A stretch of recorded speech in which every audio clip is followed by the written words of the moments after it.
Back when I was a kid during the PS1 era, most of the games I was playing were fighting games, racing games and platformers. And this was mainly because my older brother, who was quite a bit older than me, had a job and he was the one bringing the games home at the time. We had so much fun back then playing stuff like Tekken, Crash Bandicoot and Wipeout on the console. But there's one very strange and quirky fighting game that we both have fond memories of playing together, which is of course Tobal No.1. He saw that the game was getting good reviews in the gaming magazines at the time and decided to buy it for us to play one night. And I was instantly taken with the game because of all the wacky looking characters you could play as in the game. Back then and even now in many respects, if you give me some cool looking monsters to play as, I'm probably going to love your game. My brother must have spent weeks trying to beat the quest mode of this game for me to unlock all the characters. And this is no small feat because the quest mode in this game is absolutely ball-crushingly difficult to complete. To this day, me and him will never forget the memory of him getting all the way up to the final boss only to lose, which led to him standing up and throwing the PS1 out of the window that was 20 floors up. And just for context, my brother isn't some angry maniac. If you die in this mode, it's back to the beginning again. But I'd be lying if I said I didn't laugh my arse off when it happened, even though he was doing it all for me. Because, you know, younger brothers. And at the time we didn't even know that this was a fighting game made by the kings of JRPGs Square. Because going all the way back to the SNES era, we never really had JRPGs in our house, and to be honest, most of the good JRPGs didn't get released in PAL territories at the time anyway. My brother was a kickboxer and I'm pretty sure he thought those types of games were just for low-T beta males. I only play in hardcore mode when protecting the Black Soul Stone. Funny how JRPGs ended up being my favourite genre, eh? And if we didn't know about Square, there was no way in hell we were going to know about the man who designed the characters in this game, Akira Toriyama. But later in life, like many other people of my age, I would end up becoming a massive Dragon Ball nerd. So it's quite funny that my first brush with Akira Toriyama was his design work in an obscure fighting game. His designs were the thing that drew me into the game in the first place, so it's no surprise I would end up loving his work. But anyway, that's enough of me rambling about my childhood memories. Let's delve deeper into this pair of truly awesome cult classics. Tobal No.1 was released in 1996 in Japan and America, with the rest of us getting the game in early 1997. This game was Square's first incursion into fighting games, and they enlisted the help of 3D fighting game guru Seiichi Ichi, who had worked on the first Virtua Fighter game and the first two Tekken games, which were games me and my brother absolutely loved. Although the game didn't exactly set the world on fire, it did reasonably well, selling around 800,000 units, mostly in Japan. But a lot of people think that the reason it sold so well is because it included a demo for the not yet released Final Fantasy VII. Which seems a bit crazy because why would you buy a game just to get a demo, but Final Fantasy was quite huge at the time, so it's kinda believable. So let's do a little story time with the background for this game. Shall I do my grimdark voice? Oh, if you insist. In 2027, an Earth starship discovered the planet of Tobal, a world with large deposits of a rare and powerful energy source called Mamoru. Earth leaders met with the King of Tobal to secure the mining rights, but there was other aliens vying for them. It's only part of the UN. So the King of Tobal, who is an avid martial arts fan, decided to hold a tournament every 200 days to decide who will get the rights for the next 200 days. It is now 2048 and the 98th tournament is about to begin. Message out. As fighting game stories go, I quite like this one, and it really does have that Akira Toriyama charm to it, with it being a martial arts tournament. And it really gives us a context to why there's a bunch of weird aliens and humans fighting each other. I like this motivation as well because all these people are kind of fighting for the prosperity of the planet they're coming from. It's kind of disappointing that there's not more story than that because you don't get individual intros and endings for each character in the arcade mode. The game honestly plays like no other fighting game I've ever played, with it feeling like if you cross Virtua Fighter with maybe a wrestling game. You have 3 buttons of attack, low, mid and high, with the block button being assigned to R1. And I'm not generally a fan of fighting games where you have to press a button to block because I feel like it slows down the gameplay too much. But the weirdest thing about this game is the fact that there's a whole system for grapples in this game, which is why I said it's kind of like a wrestling game, because you can do stuff like suplexes and power bombs, which is awesome. Yes. But this system is really complicated and I've never been able to figure out how it works, and even in the manual it doesn't explain it properly. Because you can do reversals when the opponent grabs you or vice versa, but I have no idea how it works. You can grapple people by hitting the block button and the mid attack button together, and because I have no idea what I'm doing, I just tend to button mash. Although this system is a bit mystifying, I'm sure a real fighting game player could completely tear it apart. But I am a simple noob. Which makes this game, at the higher levels, bring up anger in me I had long forgotten existed. Nothing makes me angry quite like a fighting game. I am untethered and my rage knows no bounds! I think I know how my brother ended up smashing a PlayStation now. But even though this game's fighting system is a bit cryptic, it's still a lot of fun to play for a simple button masher like me. until I start getting my arse handed to me. Another thing that kind of tethers this game to Virtual Fighter is the fact that you can ring out your opponent, which I always like in fighting games because it adds a layer of tension to the fights because you'll want to be conscious of where you are in the ring. But I won't lie, when you're completely owning an opponent you've been stuck on for ages and they ring you out when you're winning, I go full Hulk. Sure, this game annoys me, but I never want to give up, and I think that's because of the weight behind the combat. Every hit you land feels impactful, and I think this had a lot to do with the sound effects and the way the characters are designed. Which leads us to the characters themselves, done by Akira Toriyama. That was the thing that drew me into this game in the first place, and I still love these characters. They all have that usual Toriyama design charm, especially when it comes to the bosses. This big guy has that classic Dragon Quest look to him. And the Emperor of Tobal himself is the final boss, and he kinda reminds me of Lord Beerus from Dragon Ball Super actually. But this is no surprise because Toriyama is known for reusing designs often in his work. It's kinda one of his trademarks. My favourite character in this game has always been the first boss, Mufu, who has such a great design and a quirky moveset.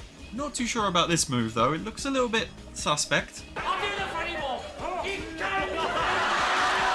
I mean, as an Easter egg, you can even unlock the Toriyama bot as a character, who is his little trademark character he uses for stuff. Obviously this is someone else's footage because I ain't putting myself through the pain of unlocking him. But when it comes to the normal characters, young me was spoilt for choice with all the aliens to choose from. For example, this Chicken Man and this Demon Lizard Man are awesome designs and reek of Dragon Ball Z. I love that the Chicken Man has a move where he literally just flaps around like a chicken. This game is ridiculous in all the best ways. But the most ridiculous character of all is my favourite character in this game, Hom, the incredibly strange robot. This guy right here is like the Yoshimitsu of this game. He's a total troll character and he has a stupid moveset. The best example of this is the fact that for no reason whatsoever, Hom has a suicide button move. That showed them, huh? You silly sods. Hom is a good boy. The rest of the cast are just kinda humans, but Faye the old man is a particular favourite of mine because of his cool moveset. But there's nothing wrong with these human character designs, it's just that I'm a monster obsessed freak. As you can see by my channel name. This game only has an arcade mode and a versus mode, which isn't exactly the most exciting, but what sets this game apart from its peers is the quest mode. This game being made by Square of course meant they had to include some sort of RPG mode in it. And this one might be a bit clunky looking back, but at the time it was absolutely revolutionary. No fighting game that I'm aware of to this day has tried anything as weird as this game and its sequel attempted. This mode has you dungeon crawling through these incredibly liminal PS1 spaces that just soothe my brain to look at. It uses the mechanics of the normal mode but in a third person action kind of feel, and it doesn't exactly work the best. The best way I can describe it is it's like the tank controls from early Resident Evil games but in spaces that make it hard to get a handle on. Just turning around in this mode is a pain in the arse. You do kinda get used to it, but you'll make mistakes because of the awkwardness all the time. It feels like this. It starts off nice enough with you having to make jumps across simple pits and whatnot, but later on in this mode it gets a little bit too cute with what it expects you to do. Because accuracy isn't exactly this mode's strong point and you'll die because you accidentally fell in a pit before too long. There's also traps that you have to dodge, which are easy enough to get around, but they put them in awkward places sometimes. Going past these log obstacles always feels like it shouldn't work, but it does for some reason, and a lot of the stuff feels like this. But traps aren't the only obstacles in this section. You have enemies that will appear as fireballs until you go into their room and fight them. And these enemies all have their own designs exclusive to this mode, and most of them are stupid monster designs, which of course appeal to my monster obsessed child brain. These monsters are a bit of a mixed bag because sometimes you can be having a really good run only to be gimped by some low level enemy. You take the dungeons on one at a time, and if you die that's it, you're dead and you have to go back to the beginning. And some of the dungeons later on are very long and very annoying, so I can see why my brother got so angry at this game. I lost count of the times that I got absolutely screwed over by this game's janky physics and died. Can you see why I'm so fucking angry? Fuck yeah! But they do throw you some help with items that are strewn around the dungeons that can give you a bit of health back and power you up. However, they even troll you with this stuff because there's a few different coloured potions and every time you start a fresh run the effects change. So when you start a new dungeon run you have to go through the process of figuring out what potion does what, or you just ignore them because it's not worth the hassle. I mean, some of the effects are brutal, like the one that lowers your max health or depletes your health down to 1. This game is evil. Listen, I am not nice, I am not kind, and I am not wonderful. There is a few surefire power-ups like the meat item that will usually do a good thing, like give you better attack, defense or health. And in some of the harder dungeons you really do have to get these because it will break your balls. The way you pick up these items and use them is a little bit clunky with you having to do 2 different button combinations, but it becomes second nature after a bit. Every dungeon works the same with you having to navigate through the labyrinth of bollocks and beat the boss at the end of that dungeon. Sometimes they'll be behind a locked door so you'll have to do some puzzling and find keys and whatnot. But it does get a bit confusing at times because everything looks the same, but you slowly learn the dungeon as you die and replay. Every dungeon usually has one of the boss characters at the end, and if you complete their dungeon you can unlock them in the normal mode, which is a cool way of doing it. because at the time most fighting games just had you beat the arcade mode a couple of times to unlock all the characters. Although it seems like all I've done is moan about this mode, I still really like it and actually had a lot of fun with it. There's nothing quite like it in terms of fighting games, and it really has that just one more go kind of feel to it. I didn't get much further than I did as a kid, with me only beating the first 2 proper dungeons because it gets hard as hell in the 3rd dungeon. It expects you to do a boatload of precision platforming and the enemies get absolutely obnoxious. And there's no way I'm putting myself through that kind of pain like my brother did for me, but I did unlock my favourite character in the game, Mufu, which is closure enough for me. Tobal No.1 is a really strange and unique fighting game that I would still say is worth experiencing today, even if it is a bit clunky. Tobal No.2 was one of those games for me that never got released in the UK that I really wanted to play and heard about it at the time. And it was one of the first PS1 games I downloaded and played with an English translated ROM at the advent of easy access emulation.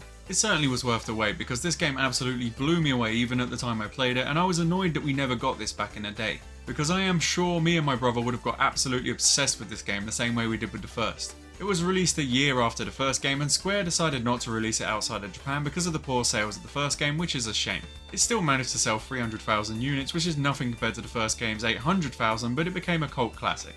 The first thing you will notice about this game is how much of an improvement the graphics got. The characters have a way more smooth look and the backgrounds have that sort of pre-rendered Final Fantasy feel. It's beautiful! But when you play the game, the first thing you'll feel is how much more smooth and responsive the gameplay feels. All the characters had their movesets expanded and changed a little bit from the first game. And they've also all been given new fireball type moves, which makes sense because you know Akira Toriyama worked on this game and he made The Kamiyamama. But other than that, the core gameplay hasn't really changed all that much and it's still very enjoyable to play. They've added in 2 new characters in this game, Dr. V and Chaco, that honestly aren't the most interesting designs. Chaco is just kinda like if you made Fidel from Dragon Ball Z into a professional wrestler, and Dr. V is just a generic looking dude. However, with that said, they both play really well actually, and I enjoy playing as Dr. V quite a lot. I do feel like they cranked up the difficulty for everything in this game, but that might be because it's a Japan only game. And it is widely known that back in the day they used to dumb down Western releases because they thought we were all massive. And they were right about us because this game hurt me in my fifis. But the main big area of change in this game comes with the new and improved quest mode in this game that's leaps and bounds better than the first games. It starts off with whatever character you've chosen being given a quest to destroy all the monsters plaguing the King of Tobal's lands. And you're plopped into what looks like a 3D version of a classic JRPG town complete with NPCs and shops. I love what they've done with this mode by just leaning into the RPG-ness, and I can see why they didn't want to translate all this text. Unlike the first game, you can actually save your progress here in this town, but trust me, that doesn't make this quest mode any easier. This game is absolutely ball-crushingly difficult if you don't know what you're doing, and even when you really do. When you're done prattling about in the town, they let you go into the practice dungeon that explains how this game mode works. Instead of the set-in-stone layouts of the previous dungeon, these ones are randomly generated and trap and platforming free, which is nice. You still have to get down a set amount of floors and defeat a boss, but the path to get there is a lot more linear. You still have the random battles that appear as fireballs before you approach them, and there's a lot of new enemy types in this one. But with this one, they've actually kind of made it into a real RPG because your character levels up as you go through these dungeons. But it doesn't have a traditional leveling system. Your character levels up their different limbs and defense the more you use them. So if you're overusing a certain move, you'll level up wonky, and if you don't block enough, your defenses will be absolutely useless. And I actually quite like this system because it really makes you think about what you're doing when you're fighting. Like in the first game, you have just one health bar and you've got to try and get through the dungeon using whatever items you find. But they've added in a stamina meter this time that kinda adds a layer of realism to things because the stamina bar will slowly deplete through your adventuring. You have to keep an eye on this and keep your stamina topped up with food and other items you find. You can use your stamina bar by resting to get your health back up, but be careful because if your stamina empties, you'll be slowly dying. Honestly, this game is already hard enough without that extra level of hell. You know, I'm disappointed. Couldn't there have been lava on top of the spikes with fire sharks swimming in it? You can also equip items like in a real RPG, but because this game is a troll, sometimes they'll be negative and curse you, because this game is a git. There is one more big part of this mode, and that is the fact that all the enemies you fight in the mode are catchable. You can get these items called capture, which essentially work like Pokeballs in Pokemon, and you throw them at the enemy when they're weakened. I love the idea of this. It's just like Pokemon, but instead of sending a creature out to do it, you get stuck in and beat it within an inch of its life for yourself like a man. Alright, I caught it! Now it's mine and I can force it to do whatever I want! And if you catch them, you will be able to use them in the single player tournament mode and the versus mode, which technically for a long time gave this game the largest roster of any fighting game with 200 playable characters. And I got totally addicted to just trying to catch them all in this game. I mean, the characters aren't exactly fully fleshed out, but it's funny beating up people with a giant penguin. This is basically Child Me's fantasy game where I get to play as all those weird monster characters. It's such a great mechanic that just really adds some replay value and charm to this quest mode. But the process of trying to catch these monsters could be better because it feels janky as all hell and you often end up getting injured in the process. But still, really cool. After you get out of the practice dungeon, which I still managed to die in many times because this game is mental, you get set loose a bit more and get to look around the environment a bit and find the next dungeon. This second dungeon is crazy hard, with even just the first enemy, a bear, being an absolute unit of epic proportions. I love this game, but I've never been able to get past this second dungeon because I think I'm not leveling my character correctly. I think you're supposed to level up your defenses by blocking enemies' attacks and whatnot, which I found the easiest way to level up was by blocking the ghouls' attacks because they're so slow. But it seems like it only works when it feels like it, so maybe I'm doing something wrong, but as I've said, this game is difficult. And I now welcome the sweet embrace of death. And that's all there really is to Tobal No.2. It's like they tried to make an RPG fighting game mixed with Pokemon that was on a Dark Souls level of evil. Both of these games are quirky and completely unlike any other fighting game ever released. And they might be as hard as a turtle's shell, but they are definitely worth your time if you've never played them before. They might not do what they set out to do perfectly, but there's something different, and I always think there's value in art like that. I'll always have fond memories of the first game especially, and a high opinion of the second game and what it tried to do. I really miss developers taking a risk on really weird game ideas like in this pair of misfit games. Anyway, I have been a Goblin and thank you for watching. If you would like to get all my videos months early and to get your name in the credits, go and support me on Patreon like all these awesome people have. Links in the description.